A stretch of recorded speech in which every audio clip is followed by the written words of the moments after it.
Hello friends, welcome to my channel learning speed.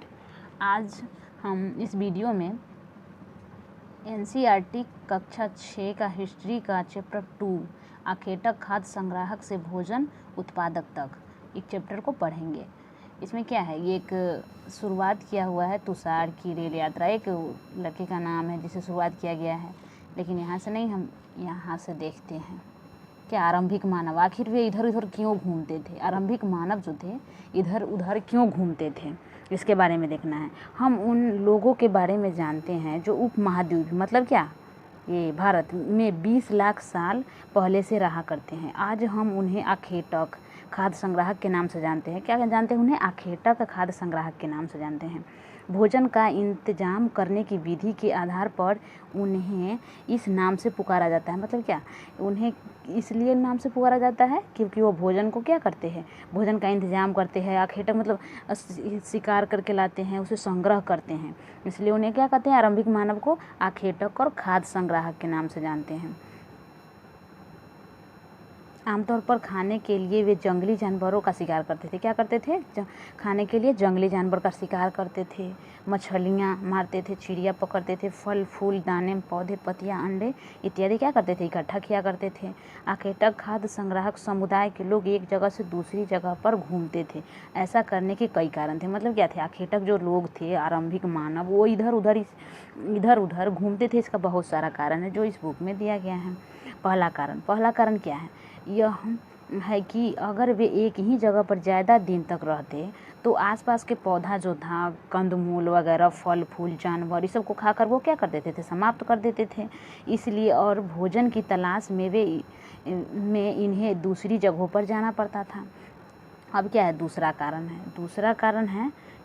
कारण यह कि जानवर अपने शिकार के लिए या फिर हिरन और मवेशी अपना चारा ढूंढने के लिए एक जगह से दूसरी जगह जाया करते थे। इसलिए इन जानवरों को शिकार करने वाले लोग भी इनके पीछे जाते थे। क्या था कि दूसरा कारण यह था कि जो शिकारी मतलब ये जो जानवर थे वो अपना शिकार करने के लिए, चारा ढूंढने के लिए एक जगह तो नहीं रह सकते थे, इधर उधर जाते थे। इसलिए क्या थे, आरंभिक मानव भी इनके पीछे पीछे एक जगह से दूसरे जगह जाया करते थे।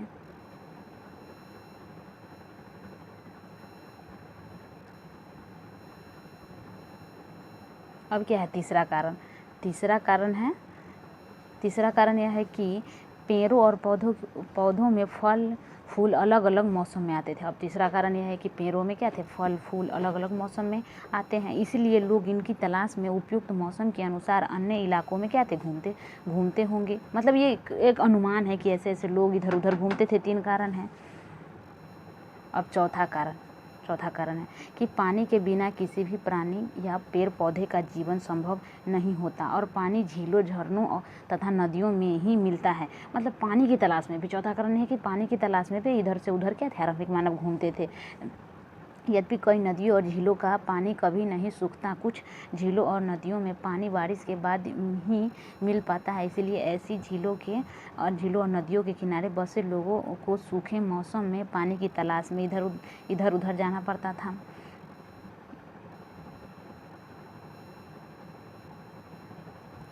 अब यहाँ से देख लेते हैं फिर से। पहला कारण था कि वे एक जगह से दूसरे जगह पे क्या थे, पेड़ पौधों और फल फूलों जानवरों को क्या करते थे, शिकार करने के लिए जाते थे। दूसरा कारण था क्या, जानवरों के पीछे पीछे जाते थे।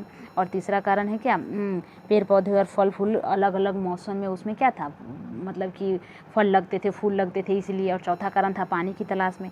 अब क्या है, अब देखते हैं, हमें अगला टॉपिक है क्या, आरंभिक मानव के बारे में जानकारी कैसे मिलती है। हमें आरंभिक मानव के बारे में जानकारियाँ कैसे मिलती हैं। पुरातत्वविद को कुछ ऐसी वस्तुएं मिली है जिनका निर्माण उपयोग आखेटक खाद्य संग्राहक किया करते थे। मतलब आरंभिक मानव, यह संभव है कि लोगों ने अपने काम के लिए पत्थरों, लकड़ियों और हड्डियों के औजार बनाए होंगे। इनमें से पत्थरों के औजार आज भी बचे हैं। मतलब क्या, उस समय जो लोग थे वो औजार भी बनाते थे जो क्या था, पत्थर के थे, लकड़ी के थे, शिकार करने के लिए हल, मतलब कि कुछ भी कृषि करने के लिए क्या ये सारी चीज़ें बनाते थे। इनमें से कुछ औजार का उपयोग फल फूल काटने, हड्डियाँ और मांस काटने तथा पेड़ों की छाल और जानवरों की खाल उतारने के लिए भी किया जाता था। कुछ एक साथ हड्डियों या लकड़ियों के मुट्ठे लगाकर भाले और वान जैसे हथियार बनाते थे। कुछ औजारों से लकड़ियाँ काटी जाती थी। लकड़ियों का उपयोग ईंधन के साथ साथ झोपड़ियाँ और औजार बनाने के लिए भी किया जाता था। अब यहाँ देखते हैं कि पत्थर के औजारों का उपयोग मतलब क्या है, पत्थर के औजारों का जो उस समय उपयोग करते थे वो यहाँ दिया गया है कि पत्थर के कैसे कैसे उपयोग करते थे। इंसान के खाने योग्य जड़ों को खोदने के लिए किया जाता था। और दाहिना में क्या है, जानवरों के खाल से बने वस्त्रों को सिलने के लिए, मतलब खाल से बने वस्त्रों को इससे मतलब कि छेद कर करके और सिया जाता था। वैसे दिया गया है औजार यहाँ पे कंदमूल को मतलब खोद कर निकालने के लिए यहाँ पे इसका उपयोग किया गया है। यहाँ पे सिलने के लिए किया गया है पत्थरों का उपयोग। और रहने की जगह का निर्धारण करना, अब क्या है ये टॉपिक है हमारा रहने की। आरंभिक लोग क्या करते थे, रहने की जगह का निर्धारण कैसे करते थे। तो ये मानचित्र है यहाँ पे दिया गया है एक।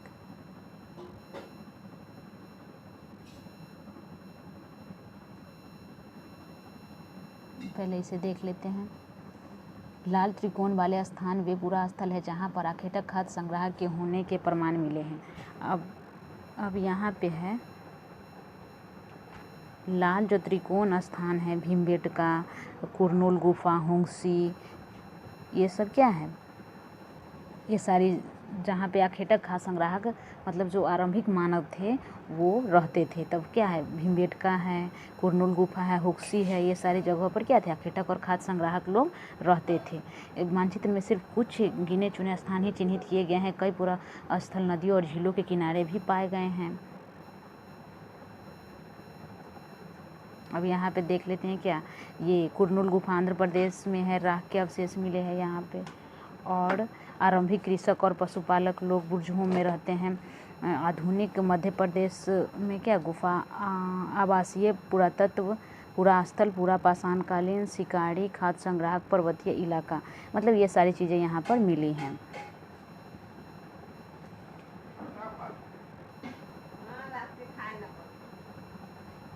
अब हमारा क्या है, ये है भीमबेटका। भीमबेटका कहाँ पे पड़ता है, आधुनिक मध्य प्रदेश में। भीमबेटका हमारा कहाँ पड़ता है, आधुनिक मध्य प्रदेश में पड़ता है।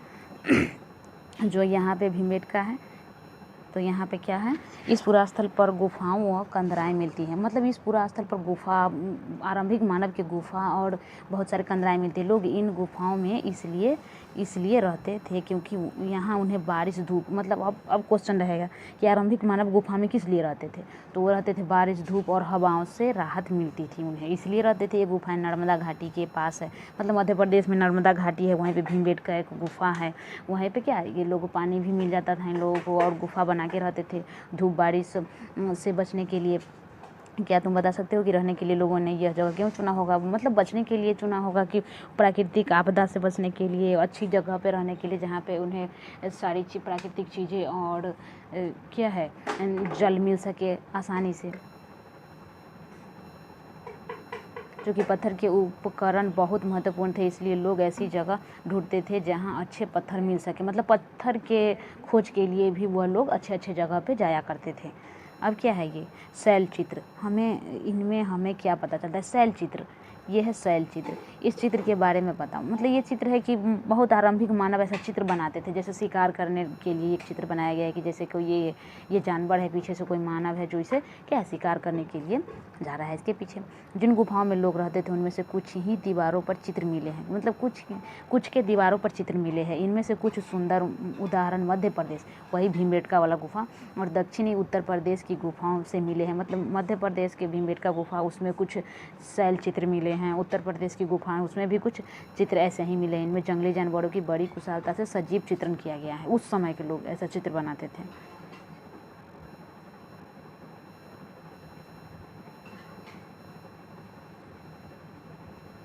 अब क्या है पूरा स्थल, अब इसमें एक बॉक्स बना के दे दिया गया है कि पूरा स्थल किसे कहते हैं। पूरा स्थल उस स्थान को कहते हैं जहाँ औजार, बर्तन और इमारतें जैसी वस्तुओं के अवशेष मिलते हैं। अब जहाँ से अवशेष मिलना आरंभ होगा, जहाँ पर खुदाई किया जाएगा तो औजार मिलेंगे, बर्तन मिलेंगे, इमारतें के कुछ अवशेष मिलेंगे, उसे पूरा स्थल बोलते हैं। ऐसे वस्तुओं का निर्माण लोगों ने अपने काम के लिए किया था। मतलब ऐसी वस्तुओं का निर्माण वे इतिहास को जानने, खोजने के लिए किया और बाद में भी उन्हें वहीं छोड़ दिया। मतलब नहीं, ये क्या है, ऐसी वस्तुओं का उपयोग आरंभिक मानव क्या थे, आरंभिक मानव ऐसी वस्तुओं का उपयोग अपने जीवन जीने के लिए करते थे और वहीं पे उसको छोड़ दिए। ये ज़मीन के नीचे ये ज़मीन के ऊपर, अंदर, कभी कभी समुद्र और नदी के तल में भी मिलते हैं। मतलब ये सारी वस्तुएं कभी कभी ज़मीन के ऊपर भी मिलते हैं, अंदर भी मिलते हैं, समुद्र में भी मिलते हैं, नदी के तट पर भी पाए जाते हैं। इन पूरा स्थलों के बारे में आपको अगले अध्याय, मतलब अगला जो अध्याय है उसमें पूरा स्थल के बारे में अच्छे से दिया है, जो कि अगला अध्याय क्या है, सिंधु सभ्यता है। अब क्या है, आग की खोज। अब ये हमारा टॉपिक है, आग की खोज। मानचित्र 2 में देखेंगे कुनरुल गुफा। कुनरुल गुफा को देख लेते हैं, कहाँ पे है कुनरुल गुफा। क्या, आंध्र प्रदेश में है कुनरुल गुफा, वो जहाँ से क्या मिले हमारे राख के अवशेष मिले हैं। तो इसी के बारे में दिया है यहाँ पे कि आग की खोज कब हुई। यहाँ से राख के अवशेष मिले, कुनरुल गुफा से राख के अवशेष मिले हैं। अब क्वेश्चन रहेगा कुनरुल गुफा कहाँ है, तो आंध्र प्रदेश में है। इसका मतलब आरंभिक लोग आग जलाना सीख चुके थे। आग के अवशेष मिलने का मतलब ये है, राख के अवशेष मिलने का मतलब ये है कि आरंभिक जो लोग थे वो आग जलाना सीख चुके थे। आग का इस्तेमाल कई कार्यों के लिए किया गया होगा, जैसे कि प्रकाश के लिए। मतलब आग का इस्तेमाल अब अनुमान लगाकर बोल सकते हैं कि आग का वो लोग क्या इस्तेमाल करते थे। तो प्रकाश के लिए करते थे, मांस के लिए करते थे, मांस को भूनने के लिए, खतरनाक जानवरों को दूर भगाने के लिए, मतलब जैसे खूंखार जानवरों से दूर भगाने के लिए ये लोग क्या करते, आग का इस्तेमाल करते थे। आज हम आग का उपयोग किस लिए करते हैं, बहुत सारी चीज़ों के लिए करते हैं। अब है नाम और तिथियाँ के बारे में देख लेते हैं थोड़ा सा। इसमें बॉक्स बना के दिया गया है। हम जिस काल के बारे में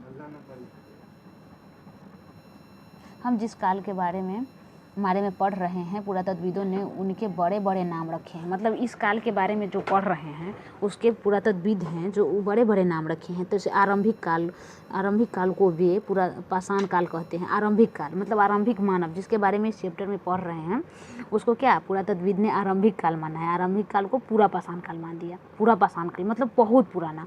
यह 2 शब्दों से बना है जो दिया हुआ है इसमें, यानी प्राचीन और पूरा यानी प्राचीन और पाषाण यानी पत्थर। मतलब क्या, पूरा पाषाण मतलब प्राचीन जिसमें पत्थर की महानता हो उसे पूरा पाषाण काल कहते हैं। तब पूरा का मतलब क्या हुआ, पूरा यानी प्राचीन और पाषाण यानी पत्थर से बना।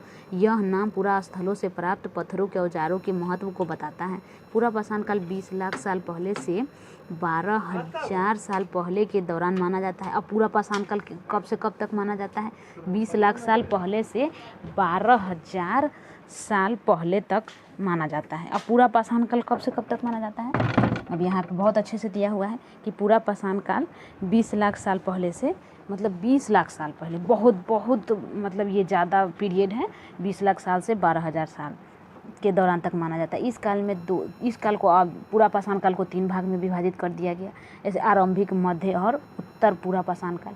मानव इतिहास की 99% जो कहानियाँ थी वो पूरा पाषाण काल में ही हो गई थी, जो कब से कब तक था, 20 लाख साल से 12,000 साल के मध्य को पूरा पाषाण काल माना जाता है, जिसको आरंभिक और मध्य और उत्तर पूरा पाषाण काल 3 भाग में बांट दिया गया।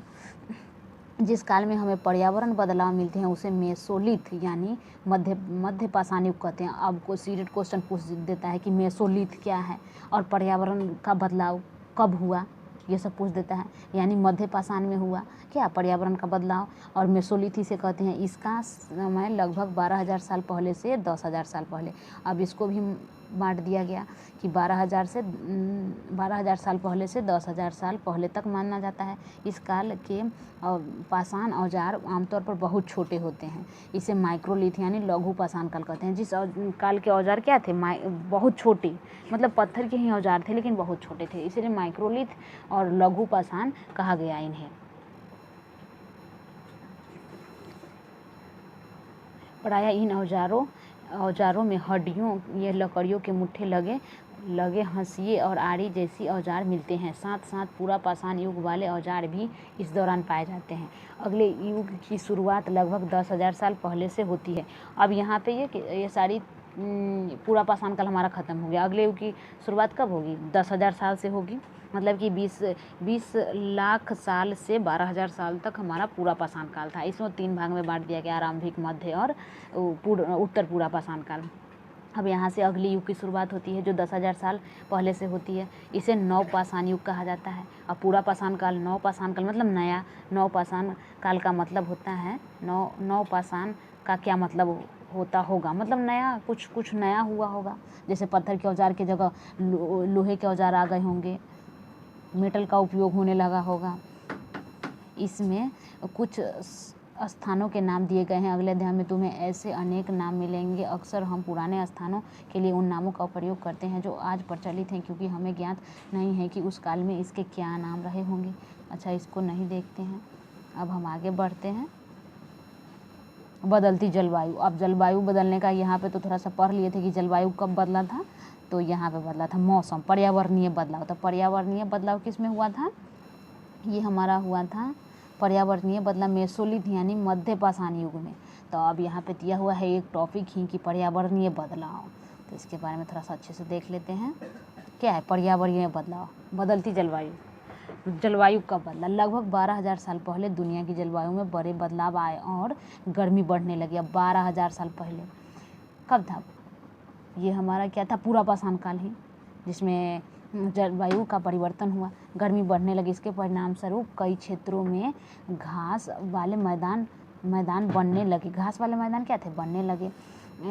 इसमें हिरन, बारहसिंगा, जैसे कि घास वाले मैदान बनने लगे तो घास चरने वाले जो जानवर होंगे, जैसे हिरन, बारहसिंगा, भेड़, बकरी और गाय जैसे जानवर, उन जानवरों की संख्या बढ़ने लगी जो घास खाकर जिंदा रहते थे।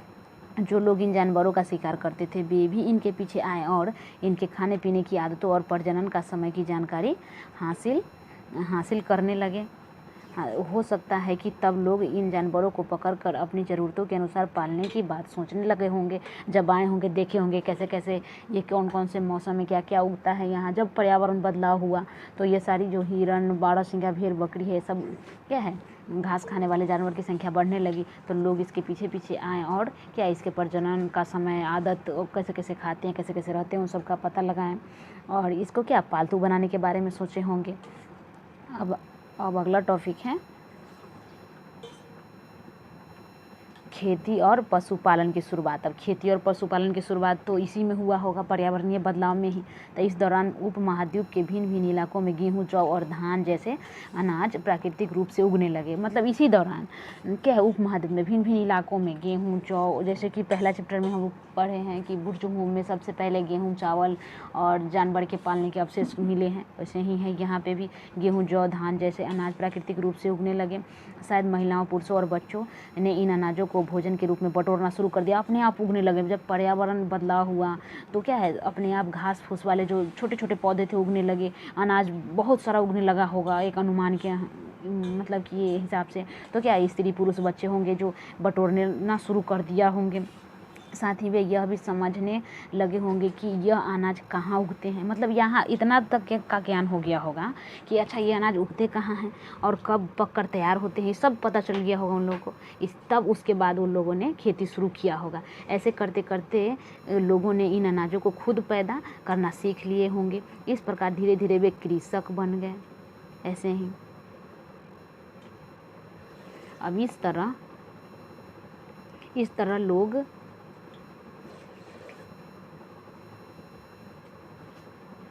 तरह लोग अपने घरों के आसपास चारा रखकर जानवरों को आकर्षित कर उन्हें पालतू बनाएगा। जब जान गए होंगे कि कब ये कैसे कैसे अच्छा जानवर है, इसको पालना ज़रूरी है, मतलब कि इसकी आदतों के बारे में जान गए होंगे, जानवर की आदतों के बारे में, तब लोग क्या किए होंगे, अपने घर के आसपास चारा रखकर उसे आकर्षित किए होंगे कि मतलब कि जब वो खाने आएगा तो उसे पकड़ लेंगे, उसे पालतू बना लेंगे। सबसे पहले जिन जंगली जानवरों को पाला गया, पालतू बनाया गया, वह कुत्ता था।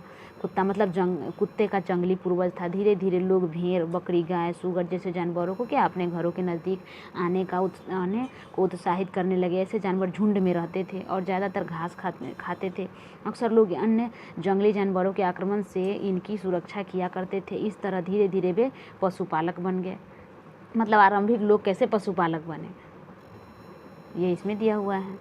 क्या तुम बता सकती हो कि सबसे पहले कुत्ते को ही क्यों पालतू बनाया गया है? मतलब कि बता सकते हैं कि क्यों बनाया गया, क्योंकि कुत्ता क्या था, एक मांसाहारी जानवर था। वो शिकार करने में मदद करता था, वो सूंघने की शक्ति उसको अच्छी थी, मतलब किसी भी चीज़ को देख के भौंकता था, अब वफादार भी होता होगा। मतलब इसीलिए लोग क्या सोचे होंगे, छोटा भी था, खाना भी कम खाता होगा, इसीलिए लोग सोचे होंगे कि नहीं इसे पालतू बना लेते हैं, जैसे कि शिकार करने में उसे क्या होगा, आरंभिक लोगों को आसानी होगा। अब बसने की प्रक्रिया कब हुआ? जब खेती की शुरुआत होगा तब लोग क्या करेंगे, बसने के बारे में सोचेंगे। क्यों? क्योंकि जब वो खेती करना शुरू करेंगे तो फसल, जब कोई भी फसल लगाते हैं तो वो 2-3 महीने में पक के तैयार होता है, तो उसके लिए लोग क्या करेंगे, एक जगह पे रहना शुरू कर देंगे। इसीलिए क्या होगा, जब खेती की शुरुआत होगा तभी तो बसने की प्रक्रिया आएगी। तो यहाँ पर दिया गया है बसने की प्रक्रिया। तो लोगों द्वारा पौधे उगाने और जानवरों की देखभाल करने को बसने की प्रक्रिया कहते हैं। यहाँ पे तो दे ही दिया है। अपनाए गए थे पौधे और जानवर अक्सर जंगली पौधों और जानवरों से भिन्न होते थे। इसकी वजह यह है कि बसने की प्रक्रिया की दिशा में अपनाए गए पौधे और जानवरों का लोग चयन करते थे। मतलब क्या कि वो लोग चयन करते थे कि कौन से पौधे को खेती किया जाए और कौन से जानवरों को पाला जाए। यहाँ पे उदाहरण के लिए दिया गया है। उदाहरण के तौर पर लोग उन्हीं पौधों और जानवरों का चयन करते थे जिन्हें बीमार होने की संभावना कम थी। अब लोग ये सोचते थे कि जो पौधे और जानवर को हम पालेंगे उसमें कीड़े कम लगे क्या फसल में, और जो जानवर बीमार कम हो उसको करेंगे। यही नहीं, लोग उन्हें पौधों को चुनते थे जिन्हें बड़े दाने वाले अनाज पैदा होते थे, साथ ही जिनकी मजबूत डंठलें होती थी, जब पक के वो गिरे नहीं, मतलब अड़ा रहे, इसलिए मजबूत डंठलें होती थी, पके दाने के भार को संभाल सके। ऐसे पौधों के बीजों को संभाल कर रखा जाता था ताकि फिर से उगाने के लिए उनके गुण सुरक्षित रहें। उन्हीं जानवरों को आगे प्रजनन के लिए चुना जाता था जो आमतौर पर अहिंसक हो। मतलब क्या अहिंसक, मतलब आक्रामक न हो। इसीलिए हम देखते हैं कि पाले गए जानवर तथा कृषक के लिए अपनाए गए पौधे जंगली जानवरों तथा पौधों से धीरे धीरे भिन्न होते गए।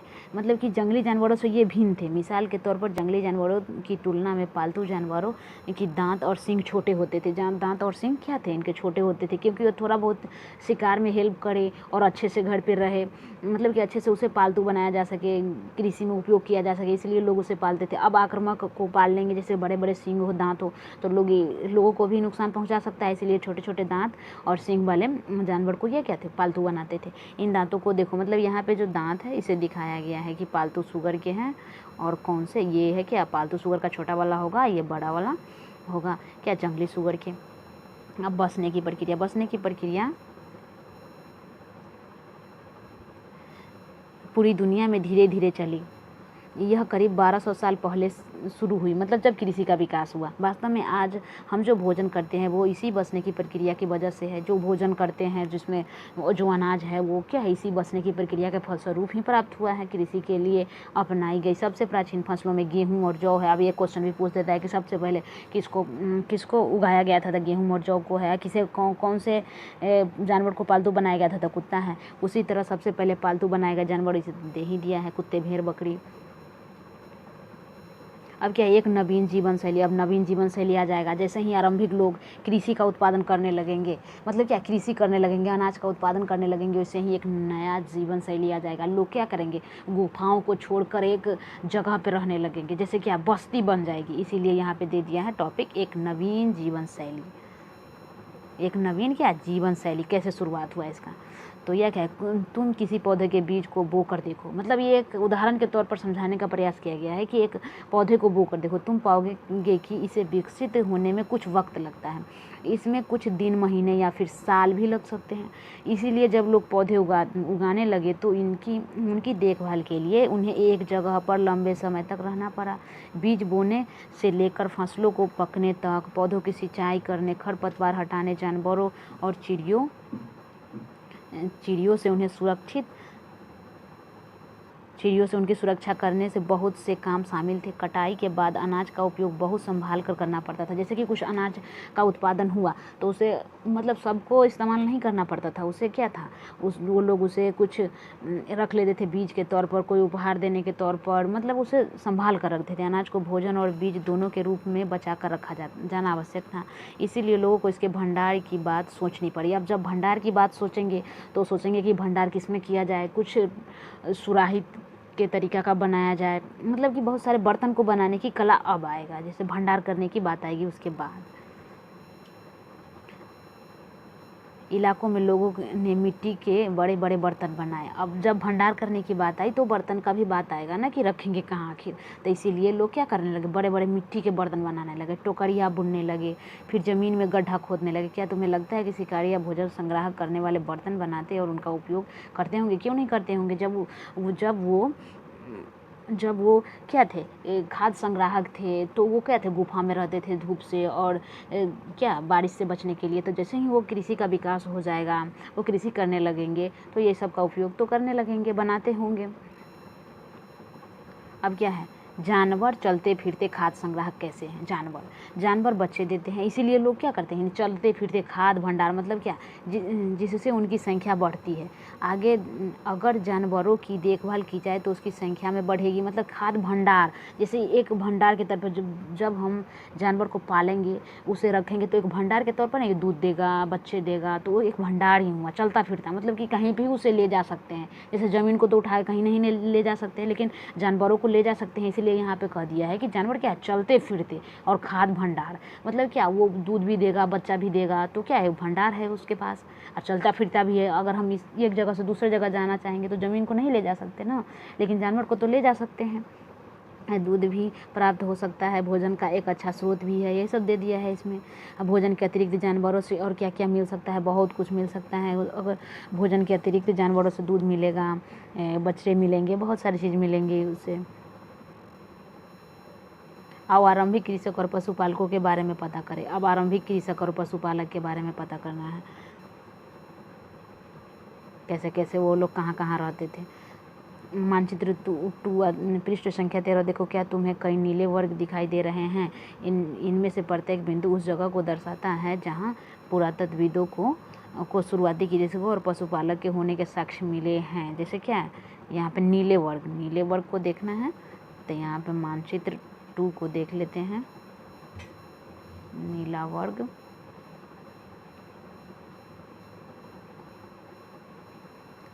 हाँ, कोल्टिवा है, चिरांद है, मेहरगढ़ है, हल्लूर है, पयमपल्ली है, ये दाओजली, हेंडिंग, ये सारी चीज़ें हैं जहाँ पे क्या था,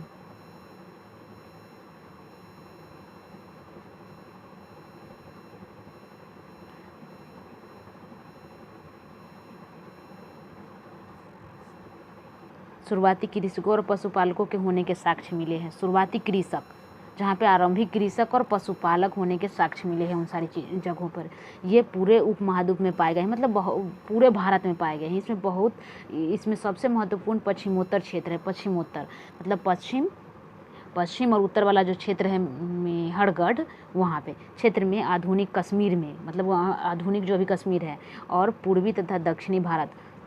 पूर्वी और दक्षिणी भारत में बहुत सारे क्या है, आरंभिक कृषक और पशुपालक पाए गए हैं। वास्तव में ये निर्दिष्ट स्थान कृषकों और पशुपालकों की बस्तियां थी या नहीं, इसे जांचने के लिए वैज्ञानिक खुदाई में मिले पौधे और पशुओं की हड्डियों के नमूनों का अध्ययन करते हैं।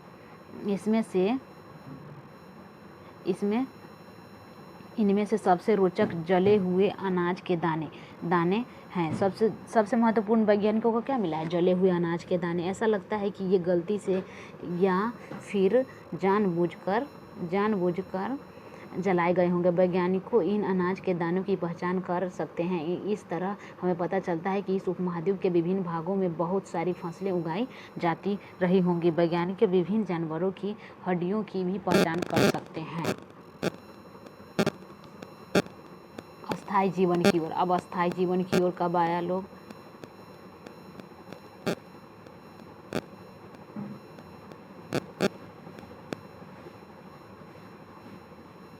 अस्थायी जीवन पुरातत्वविदों को कुछ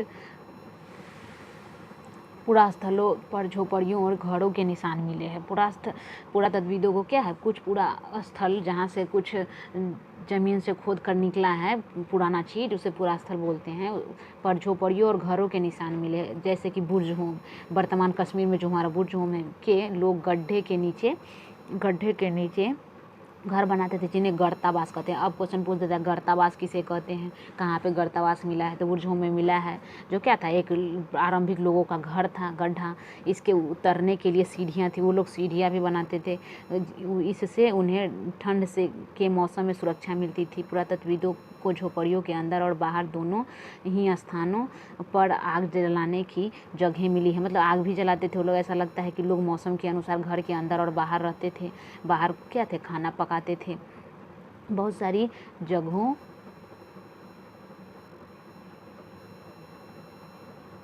जगहों पर पत्थर के औजार भी मिले हैं। इनमें से कई ऐसे हैं जो पूरा पाषाण युगीन उपकरण से भिन्न है। मतलब पूरा पाषाण जो है उससे उपकरण से भिन्न है, क्योंकि लोग उससे भी आगे बढ़ चुके थे पूरा पाषाण काल से भी। तो क्या होगा, उससे उपकरण भी क्या था, भिन्न था। बड़े बड़े उपकरण आ गए थे छोटे छोटे उपकरण की जगह। जैसे कि पत्थर के उपकरण है तो कुछ उससे आगे बढ़िए होंगे लोग, इसीलिए उन्हें नवपाषाण युग कहते हैं। मतलब कि अस्थायी जीवन की ओर कब गए, नवपाषाण युग में गए माना जाता है। इनमें वे औजार भी हैं जिनकी धार को और अधिक पैना करने के लिए उन पर पॉलिश चढ़ाई जाती थी। मतलब उस समय लोग, पूरा पाषाण काल में लोग क्या था, धार नहीं बनाता था, ऐसे ही नुकीला बना देता था। और जब नवपाषाण काल में आया तो धार भी बनाने लगा और सब पॉलिश भी चढ़ाने लगा। ओखली और मूसल का प्रयोग अनाज और वनस्पतियों में से प्राप्त अन्य चीज़ों को पीसने के लिए किया जाता था। मतलब क्या, ओखली और मूसल का जो उपयोग था वो क्या, वनस्पतियों और अन्य चीज़ों को पीसने के लिए किया जाता था। हज़ारों साल बाद भी ओखली और मूसल हमारे घरों में देखने को मिलते हैं। उसी तरह प्राचीन प्रस्तर युगीन औजारों का निर्माण और प्रयोग लगातार होता रहा है। कुछ औजार हड्डियों से भी बनाए जाते थे। ये सब क्या, नवपाषाण युगीन के कुछ औजार हैं। नवपाषाण युगीन के पूरा स्थलों से कई प्रकार की मिट्टी के बर्तन मिले हैं। मतलब नवपाषाण युगीन में क्या था, लोग तो पूरा पाषाण काल में ही क्या करने लगे थे, भंडार करने लगे थे। तब भंडार करेंगे तो क्या था, पूरा पाषाण बर्तन भी बनाएंगे कुछ, तो यही क्या है, बर्तन है। कभी कभी इन पर अलंकरण भी किया जाता था, जैसे कि चित्रकारी। बर्तनों का उपयोग चीज़ों को रखने के लिए किया जाता। धीरे धीरे लोग बर्तन का उपयोग खाना करने लगे। जैसे कि अब जब आग का आविष्कार हो गया तो पका के खाएं तो कुछ अलग स्वाद आया, क्या था, मांस का। तो क्या था, अब लोग क्या, अनाज को भी पका कर खाने लगे। चावल, गेहूँ, दलहन जैसे अनाज अब आहार का महत्वपूर्ण हिस्सा हो गया। इसके साथ साथ अब लोग कपड़े भी बुनने लगे। इसके लिए कपास जैसी आवश्यक पौधे उगाए गए। क्या तुम कल्पना कर सकती हो कि इस पात्र में क्या रखा होगा, अनाज रखता होगा, खाना भी बनता होगा। क्या ये परिवर्तन हर जगह एक साथ ही आ गए होंगे? नहीं, ऐसा थोड़ी बात है कि हर जगह एक साथ आ गया होगा, कहीं पे आया होगा, कहीं पे नहीं आया होगा। ऐसी बात नहीं है। एक तरफ जहाँ कई जगहों पर स्त्री पुरुष शिकार और भोजन संग्रह करने का काम करते रहे थे, वहीं अन्य लोगों ने हजारों सालों के दरमियान धीरे धीरे खेती और पशुपालन को अपना लिया। बहुत जगह लोग मौसम के मुताबिक बदल कर अपनी जीविका चलाया करते थे। बहुत जगह पर क्या था, लोग मौसम के अनुसार क्या बदल कर अपना जीविका चलाते थे। अब इसे थोड़ा सा और अच्छे से देख लेते हैं कि अस्थायी जीवन की ओर, मतलब क्या, कृषक की ओर लोग कब गए, तो ये नवपाषाण में गए। मतलब पूरा पाषाण काल में तो ये लोग आग जलाना भी सीख गए, खेती करना भी सीख गए, कहाँ पे कौन से मौसम में क्या क्या होता है, ये सारी चीज़ें भी सीख गए। तब लोग क्या, अस्थायी जीवन की ओर चल गए नवपाषाण काल में। इसमें बर्तन भी बनाने लगे, खाना भी बनाने लगे, खाना को भी पका कर खाने लगे। तब क्या, सूक्ष्म निरीक्षण, मेहरगढ़ जहाँ पे क्या था, हमारा सबसे पहले गेहूँ, चावल और जानवरों को पालतू बनाने का साक्ष्य मिला था, वहीं से सबसे पहले इसका सूक्ष्म निरीक्षण है, मेहरगढ़ का दिया गया है इसमें।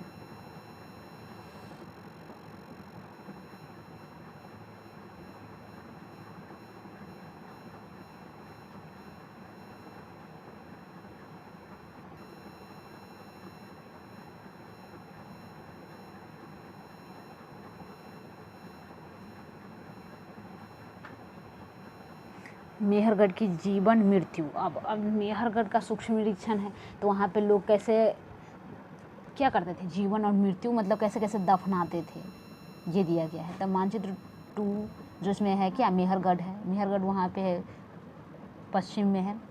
यह ईरान जाने वाले सबसे महत्वपूर्ण रास्ते, ईरान जाना मतलब उस समय लोग ईरान जाते थे, उसके सबसे महत्वपूर्ण रास्ते बोलन दर्रे के पास है, एक हरा भरा समतल स्थान था। मेहरगढ़ संभवतः वह स्थान है जहां स्त्री पुरुषों ने इस इलाके में सबसे पहले गेहूं जौ उगाया। सबसे पहला चैप्टर में हम पढ़ चुके हैं कि सबसे पहले मेहरगढ़ में स्त्री पुरुष ने क्या किया था, गेहूं जौ और भेड़ बकरी पालना आरंभ किया था मेहरगढ़ में ही। यहाँ विभिन्न प्रकार के जानवरों की हड्डी मिले हैं पुरातत्वविदों को। इनमें हिरन तथा सुअर जैसे जंगली जानवरों तथा भेड़ बकरियों की हड्डियाँ भी मिली हैं। मेहरगढ़ में इनके अलावा चौकोर और आयताकार घरों के अवशेष मिले हैं। चौकोर मतलब चौकोर यहाँ पे दिया गया है, और आयताकार घर ये क्या है, चौकोर है और आयताकार भी है। घर के अवशेष मिले हैं। प्रत्येक घर में 4 या उससे ज़्यादा कमरे थी। प्रत्येक घर में क्या था, 4, मतलब कि आमतौर पर प्रत्येक घर में 4 या उससे ज़्यादा क्या होती थी, कमरे होती थी, जिससे में कुछ संभवतः भंडार के काम आते थे। मतलब 4 कमरे थी तो कुछ भंडार के काम आते थे। मृत्यु के बाद सामान्यतः मृतक के सगे संबंधी उसके प्रति सम्मान जताते हैं। लोगों की आस्था है कि मृत्यु के बाद भी जीवन होता है। मतलब कि मेहरगढ़ में अब एक क्वेश्चन रहे, ये पूछ देगा कि लोग कहाँ पे मानते थे कि मृत्यु के बाद भी जीवन था आरंभिक मानव के समय, तो यहाँ पे कहाँ था, ये मेहरगढ़ में था। इसलिए कब्रों में मृतकों के साथ कुछ सामान भी रखे जाते थे। मेहरगढ़ में ऐसी कब्रें मिले हैं। एक कब्र में एक मृतक के साथ एक बकरी को दफनाया गया। संभवतः इसे परलोक में मृतक के खाने के लिए रखा गया होगा। यहाँ पे दिया गया है बहुत अच्छे से, जहाँ पे बकरी का जो अवशेष है, यहाँ पे एक मानव है। फ्रांस में गुफा में अन्यत्र, मतलब कि यहाँ पे ये सारी घटनाएं घट रही थी जो इस चैप्टर में दिया गया है। तो अन्यत्र भी ऐसी ही कुछ फ्रांस में ऐसी ही घटनाएं घटी थी जिसके बारे में यहाँ पे दिया गया है। तो इसको भी थोड़ा सा देख लेते हैं। क्या है, कहीं से भी सीटेड क्वेश्चन पूछ देता है। तो अपने एटलस में फ्रांस ढूंढो। फ्रांस एक देश है।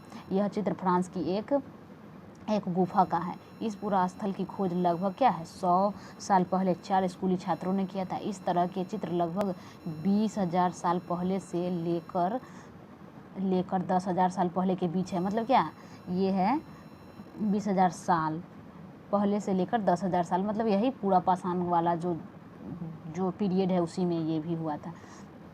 इसमें कई जानवरों के चित्र हैं। इनमें जंगली घोड़े, गाय, भैंस, गेंडा, रेंडियर, बारहसिंगा और सुअरों के गहरे चमकीले रंगों के चित्र बनाए गए हैं। मतलब इतना अच्छा आकर्षक चित्र बनाया गया है उस समय के लोग। इन रंगों में लौह अयस्क और चारकोल जैसे खनिज पदार्थ, मतलब उस समय लोग वहाँ पे खनिज पदार्थ से भी परिचित थे। तो उन्होंने इतना अच्छा चित्र बना दिए। संभवतः इन चित्रों